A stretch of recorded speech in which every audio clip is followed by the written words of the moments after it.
Hi there. I think history is repeating itself again. Today. This very minute. Of course, I'm a nobody. I am.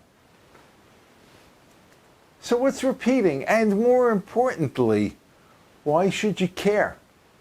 Now, you may think I'm going to talk about Jews being murdered again. Oh my God. Yes, they are. But we're not going there today. Gonna talk about how America is being torn in two over him, Trump. I know, just mentioning his name sets off alarm bells. Is he a criminal, a traitor, an orange dictator who's going to end democracy? I honestly do not know.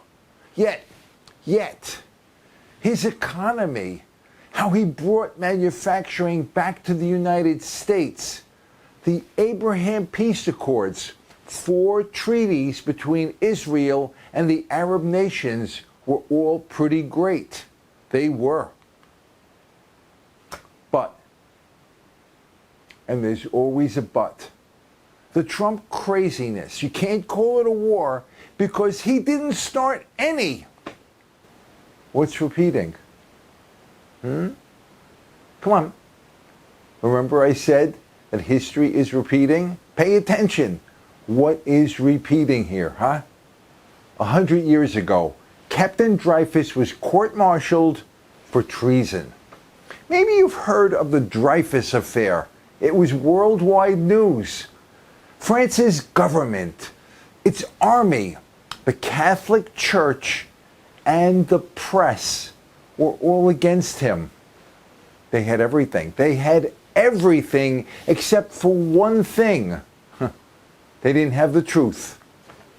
At the time, hatred of Jews was becoming a French disease. The Germans had won the War of 1870 and had taken Alsace and Lorraine as prizes. The French army was going to get them back and didn't want to be seen as being owned by rich Jews. Dreyfus was Jewish and had a rich family. He was the perfect scapegoat.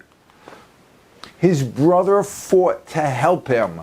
He hired a top attorney who protested how the authorities were ignoring the French Constitution, holding a trial in secret, and railroading Dreyfus. Dreyfus was put in solitary confinement. They weren't allowed to question witnesses. They didn't even get to see the evidence against him. He was convicted and sent to Devil's Island. They all expected him to die there really quickly. He didn't. He endured a decade of deliberately horrific conditions. Oh my God. To give you a sense of how the deck was stacked against Dreyfus, Lieutenant Colonel Picard, a name from the Star Trek universe, was asked to reinvestigate. He found the traitor, and it wasn't Dreyfus. He took all of his proof and gave it to the French Army General Headquarters. They not only didn't care, they sent him to a combat zone where they hoped he would die. He didn't. So they recalled him and put him in jail, and then they had more fake proof against Dreyfus created. You can't make this up, can you? Proof of Dreyfus's innocence kept coming out. France's most famous author, Émile Zola, wrote the greatest article ever, J'accuse.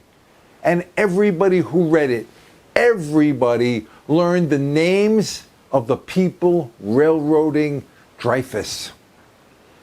Zola got dragged into court, and the military showed up, and they say, "We, on our honor, swear we are not railroading Dreyfus. And if you prove that we are, France is going to lose the next war against Germany."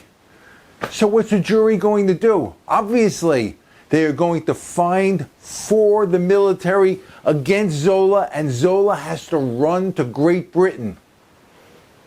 But, and here's another but, the official suppression, secret evidence, and retroactive forgeries proving Dreyfus's guilt were all seen for the first time.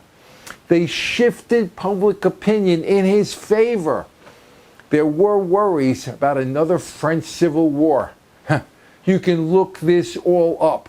It was amazing. Queen Victoria got involved.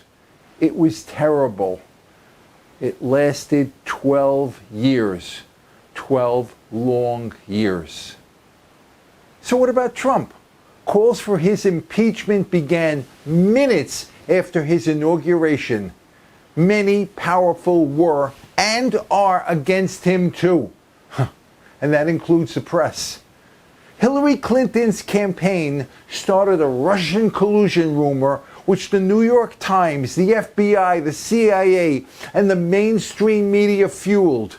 There was non-stop collusion in the media. Trump ran for president a second time during COVID. He lost and disputed the election results over things like voter drop boxes and the FBI and social media giants suppressing the contents of Hunter's laptop. Mrs. Clinton advised Mr. Biden to not concede should he lose.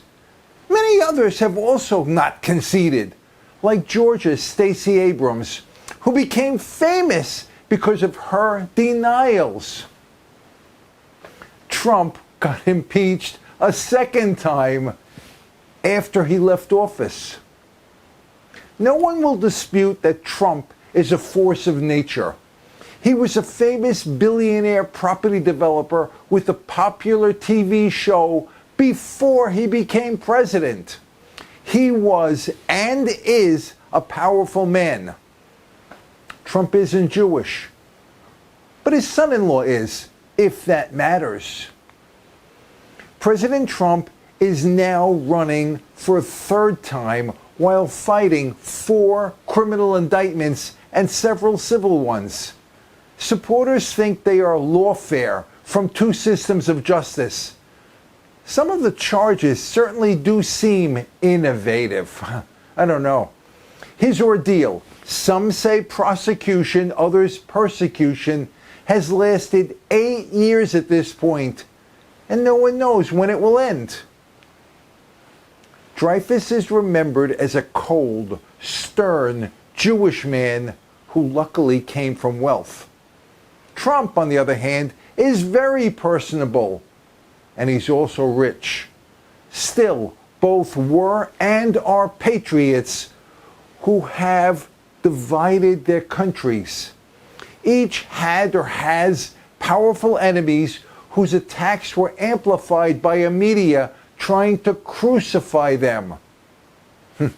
By the way, disagree if you want. So why should we care about history repeating itself? Why? The answer is simple. Because nations can go insane. 2,000 years ago, Christians were fed to the lions to entertain the Roman mob. What about Germany? Its legacy became death camps. In Cambodia, the Khmer Rouge dug 20,000 mass graves to hide 1.4 million murders of their civilians. Hutus in Rwanda slaughtered almost 1 million Tutsis. Yeah, nations go insane. And that's partially because of lies. In 2014, we heard, hands up, don't shoot. 2020 had George Floyd saying, I can't breathe, from inside a police car. Social media ignored that and the fentanyl in his system. They blamed the police. And yes, a jury agreed. All juries, of course, give the right verdict. Funny, No, it's not. Black lives don't matter for black-on-black killing, do they? We just heard how Israel bombed a hospital.